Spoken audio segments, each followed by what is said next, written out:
ሰላም ጤና ይስጥልኝ የኔ ውድ ቤተሰቦች እንዴት አደራችሁ? እግዚአብሔር ይመስገን ሰላማችሁ ይብዛልኝ። እንግዲህ ትላንትና ፍፄ ለኤፋ እያስጠነቀቀው ነበረ። ማለት እንዴት ቅመሟ ከቤቷ ይዛት ትወጣለህ እንዳወጣሃትም መልሳት ምናምን እያለው ነበረ ማለት ነው። በመጀመሪያ ደረጃ ድራማ እንደሆነ እኛ ጠንቅቀን እናውቃለን። በዚህ ናክል ህፃን አይደለንም ማለት ነው። ሲቀጥል እውነት ሬዲ ቢሆን በውስጥ ትፈቱት ነበረ፣ በውስጥ ታስተካክሉት ነበረ። ሁላችሁም ከካሜራ ጀርባ አንድ ላይ ነው የምትበሉት፣ የምትጠጡት፣ የምትውሉት ማለት ነው። እዚህ ጋር ምንም እንደማይተዋወቅ አትሆኑብን ማለት ነው። ሌላው አንዳንዴ የምታወሩትን እንትኖች በጣም ነው የሚያብሳጨው። ለክብራችሁ እየተጠነቃችሁ አይደለም። ቃላቶቹን እንደመጣላችሁ ነው የምታወጡት። ማለት እኔ በጣም ይገርመኛል። ዩቱበር የትም ቦታ ዩቱበር ስትገቡ በስማም አንድም ሰው ለክብሩ የሚጨነቅ ሰው የለም ከንግግሩ ማለት ነው። እኔ እንጃ አንዳንዴ ዩቱበር ይህን ካልተናገረ አይከፍላቸውም ወይ ነው የምለውና ብር እኮ ነገ ነው የሚጠፋው። የጠዋት ጤሳ ነው ማርያምን እግዚአብሔርን የሚያስከፋ ሰውን። እናንተ ካሜራውን ከጠፋ በኋላ ቪዲዮን አታዩትም ማለት ነው። እንዲህ እንደመጣላችሁ እኮ ነው ቃላቱን የምታወጡት። እንዲህ መጀመሪያ እናንተ ተከባበሩ፣ የምታወጡትን ቃላት እወቁ። የምር በጣም ነው የምታናድዱት፣ የምታበሳጩት። እሺ እናንተ እንደዛ አወራችሁት፣ ተሰሚኮ በጣም ነው የሚጎዳው ማለት በጣም ይደብሯል። ምን ይማር ምንም። ስለዚህ ክብር ይበልጣል ማለት ነው። ክብርን አስፈልጡ ከዶላር ማለት ነው። ይቅርባችሁ። ነገ ብር እኮ እንትን ይላል ያጠፋችኋልም።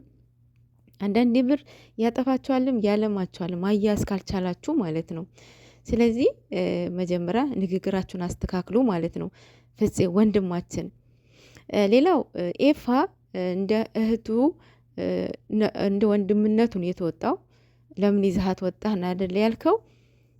እንደ የወንድምነቱ ነው የተወጣው፣ የእህትነቱ ነው የቆመው ማለት ነው። ሬሊ ቢሆን ሬሊ እውነት ቢሆን ልክ አይደለም። ምክንያቱም እውነት ቢሆን ብሩኬን አስቀምጦ ቅመማ ሁለቱም በካሜራም ቢያይም ግን ደግሞ ፊት ለፊት ሁለታቸውም አውርቷቸው አይ በቃ እህቴ ከዚህ በላይ እንድትጎዳ አልፈልግም፣ እኔ ጋር እረፍት ታድርግ፣ ነገራቶችን ቀስ ብሎ ይፈታሉ ብሎ ይዟት ይሄድ ነበረ ማለት ነው። ስለዚህ ድራማ ነው እየሰራችሁ ያላችሁት። በዚህ ናክል ሌላው ሰው ብትሸውዱ እኔን ሰኔን አሸውዱም። የምሬ ነው። ምክንያቱም ይሄ ያመጣችሁትን ቶፒክ የሚያሳምን ስላልሆነ ማለት ነው። እና ፍፄ ወንድማችን ኤፋ አሁን ቢመጣ ልትናደድበት አይገባም። ምክንያቱም ከዚህ በፊት መጥቶ ያቅም። በእርግጥ አንዴ ፕራንክ አድርጓቸዋል። የዛኔ ሪሌሽን ውስጥ አልገቡም ነበረ። ሶ አሁንም ቢመጣ ልትናደድበት አይገባም ማለት ነው። ሌላው በትላንትና በብሩኬ አብዛኞቻችሁ ተቆጥታቸዋል ማለት እንዴት እህትን አግባት ትላታለ? እንዴት ኤፋ እጅህ ልታነሳለ ብላችኋልና ያው ይገባኛል ስለምትወዷቸው ነው አብዛኛዎቹ። ሌላው ደግሞ በዛም ልክ የእነሱ መለየት የምትፈልጉ ናችሁ። ያ ደግሞ አይሳካም፣ አይለያዩም ማለት ነው። እና ምንድን ነው እንዴት እህትን አግባት ትላታለክ ላላችሁ እኔ በዚህ አጋጣሚ የአጋጣሚ ሂስትሪ ልንገራቸው ማለት ነው። 10ኛ ክፍል እያለው ማለት ኤርናቢ ነበርና ልጅቷ 10ኛ ክፍል ነበረች። ፍቅረኛዋ እንትን ነው ባጃጅ ሾፌር ነበረ። ያው ፍቅር ታውቁታላችሁ አይደል? ከየት ቦታ ከማጋራ በምን ሰዓት እንደሚዛችሁ አታውቁትም። እና ከዚህ ልጅ ዴቱ ዴ ሲገናኙ መሰለኝ በፍቅር ትወድቃለች ማለት ነው። ዋንዴ ወንድሟ ሲከታተላት ፍቅር ውስጥ እንደሆኑ ገባውና በመሀል ገባ። በቃ ከሷ ራቅ ነው ያለው። በቃ እስከ መደባደብ ማለት ዝም ብሎ አይደለም። ትላንትና ኤፋና እንደተጣሉት አይደለም። የእውነት በጣም ክፉኛ ነው የተጣሉት። እና አንተ ልታገባት ነው ወይ ያለው። አንተ ልታገባት ነው ወይ? እኔ እኮ ከትምህርቷ ላስቀራት አይደለም ላቋርጣት አይደለም። አንተ ልታገባት ነው ወይ? አገባ አይመለከትም። በጣም በቃ በጣም ክፉኛ ነው የተጣሉት። እና አንድ አጋጥሞኛል እሱ።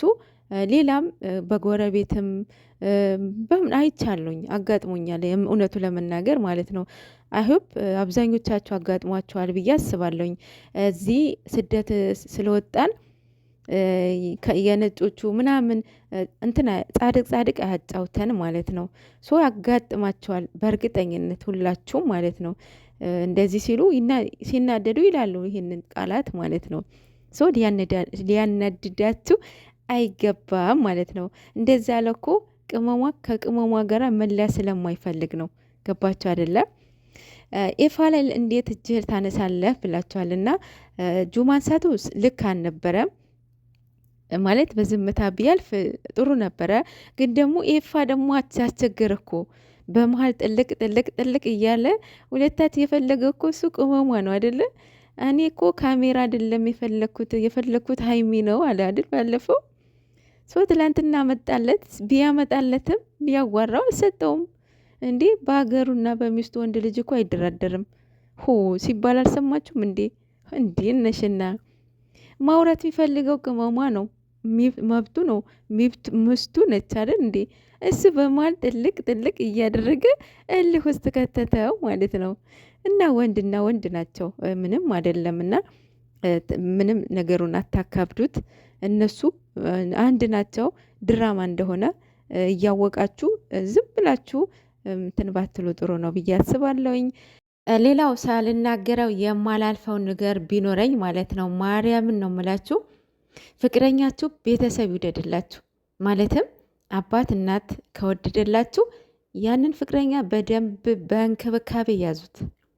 እሱም እንደዛው አባት እናቱ ከወደደለት በደንብ ተንከባክቦ የያዛት። ማርያምን ምንም ቢሆን ምንም ትዳሩን ፍቅርም ይሁን ብሬካፕ አያደርግም። ከሁሉም ነገር ቤተሰብ ይውደድላችሁ። በስማም እኔ ብዙ ገጠመኝም እሰማለሁኝ፣ በሰፈርም አይቻለሁኝ፣ በጎረቤትም አይቻለሁኝ፣ ብዙ ቦታ አይቻለሁኝ። ማለት ቤተሰብ የተቀበልላቸውና ቤተሰብ ደስ ሳይለው የገቡ አሉ። ብቻ በጣም ዲፈረንስ አለው። በቃ ዞሮ ዞሮ ብሬካፕ ማድረጉ አይቀርም፣ አባት እናት ያልተቀበለው ትዳር ማለት ነው። አሁን ጨረቃዎቹ በስማም ጋሽዬ እንዴት እንደሚወደው የነሱ ግንኙነት፣ ሙሽዬ እንዴት እንደምትወደው፣ በቃ በአጠቃላይ ቤተሰቦቻቸው በጣም ነው የሚወዱት። በጣም ነው ሪስፔክት የተደረጉት የተቀበሏቸው ፍቅረኛሞች ናቸው ማለት ነው። ያ ማለት እግዚአብሔር ነው። እግዚአብሔር ደግሞ ልጆቹን አይለይም። እንግዲህ የዛሬው እናያለን ማለት ነው።